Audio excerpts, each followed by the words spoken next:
Hi, colleagues. I'm Pepe Barton, Director of Communications, and there's a lot of questions out there right now about what the new school year is going to look like. And so, as we've been getting information from our planning teams about information from classrooms to facilities to how the school year is going to look for our families, my team of two have been working nights and weekends to get that information on our website. And so I'm inviting everyone to go to our website of sawashco.org/fall 2020 to become familiar with the information that's there so that you can answer family questions. And also on the staff side of that webpage for fall 2020 staff.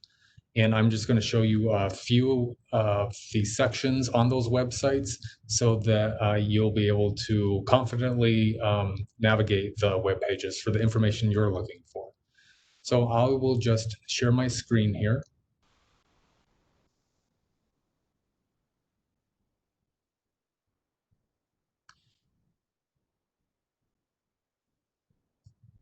As soon as it shows up. So if you went to sawashco.org with our main page, you'll see if you just scroll down here to fall 2020, this is the main page that we're sending all families to. We have information on the right side here for news. And then for the 2021 school year, we have just hybrid learning listed and the virtual learning academy listed here, along with our safe learning plan for all learning models. For the hybrid learning, if people click on that, this has all the information about the hybrid learning. On the right, you'll see the group days for the first few days in September. More information about what a weekly schedule will look like here for an A day and a B day, along with the flexible instruction day, and the elementary school distance learning days and elementary school in-person days, and really just an example of what a school day will look like. And again, we have those for middle school and high school. Teaching and learning have been busy answering questions about what assessments will look like, how grading procedures will be affected, and from lesson design to special education. So this webpage is sawashco.org/hybrid, and you can send families directly there. So if we go back to the fall page, we also have the K-12 Virtual Learning Academy with the latest information here. And a lot of the answers to family questions of how the class sizes will look here, the enrollment piece for opting in and opting out. And again, all this stuff could change, but we also have the grading procedures. And here on the bottom is what a elementary, middle, and high school schedule could look like for the day, including those flexible instruction days that are primarily on Fridays. So as we go back to the fall page, here is also the quick links for families. We have our COVID-19 protocols, childcare information, building safety, and all this is for families to check out. So here we have mask, and there's a new mask policy that was just approved, and so that'll be updated this coming week as well. For staff, we have the staff portal here. You can access it with this button, and we also have it over here on the left side in the full navigation.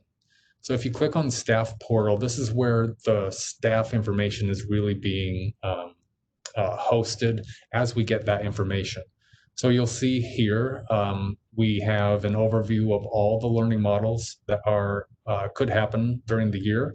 As you know, we're starting with hybrid, and we also have the Virtual Learning Academy here.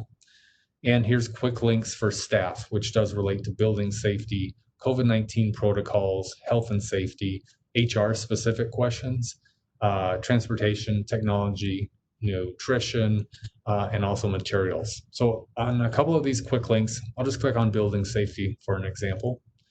And this explains how our facilities department has been working to have protocols and procedures in place for cleaning. So, our hardworking custodians, they're going to do their standard daily cleaning. And then when there's a COVID-19 case, there's going to be that targeted cleaning here. And so that's fully outlined there. And there's also information about ventilation and the additional things that will be taking place to ensure the air is clean for all of our classrooms.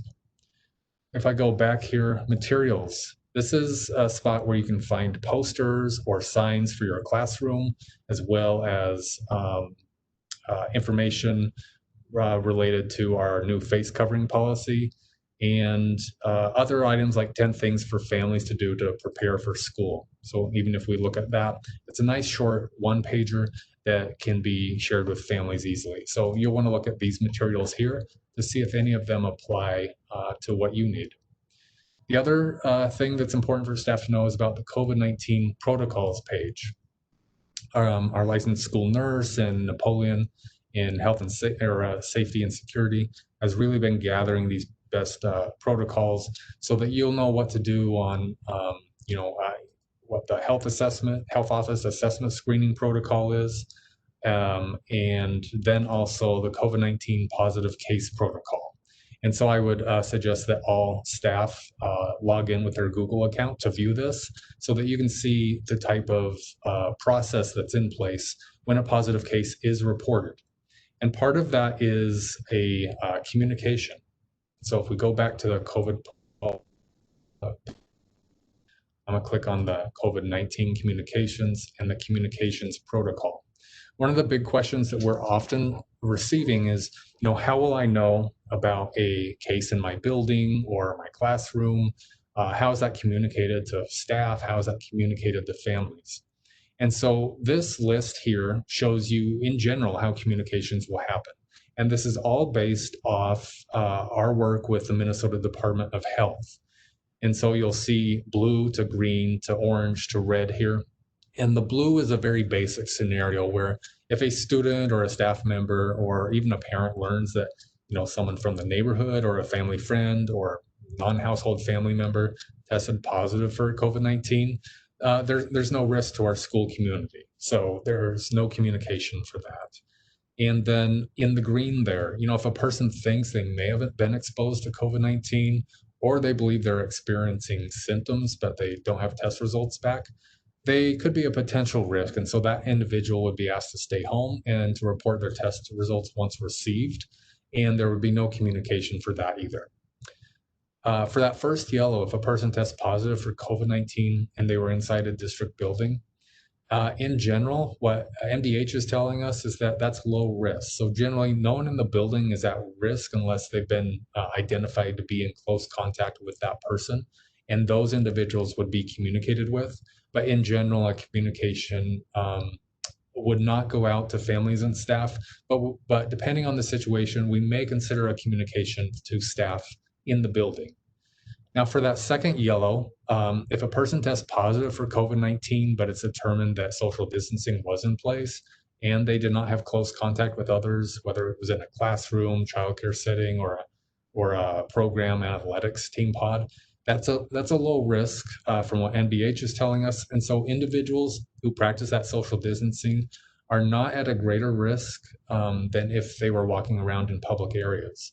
But we would communicate to the individuals affected in that case. And that would be our low risk letter, in which generally quarantine is not required unless you were identified as a close contact. Now in the red, if a person tests positive for COVID-19 and it's determined by health officials that they had close contact with others in a classroom, in childcare setting, a program, or an athletics team or pod, then there is a risk there. And so affected individuals will likely be asked to quarantine at home, but the final response will really be determined by health officials. And so, they'll take into account how big of a group they think were exposed and then provide additional resources if needed for testing. And speaking of testing, it does appear that our county health department as well as MDH would prioritize testing for students and teachers and school staff. So at least that's in place.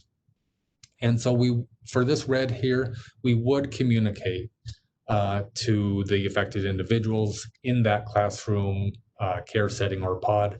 And again, all of this is really at the guidance of the Minnesota Department of Health. what I learned over the summer, because we have had a couple of cases in some of our community education athletics programming over the summer, and what you expect from MDH, just based off all the news that comes in about COVID and all the different headlines that we see on social media or in news stories. Their response is actually different than what you would expect. And so even for me, it took some time to truly understand how they gauge what is a low risk and what is a close contact. And so if you go to the positive case protocol, that'll describe what those close contacts and low risk are considered to be. Let's see if I can find it here. And so here at the bottom, where the Minnesota Department of Health risk guidance is here, that'll explain those pieces about what a close contact is and what a low risk is.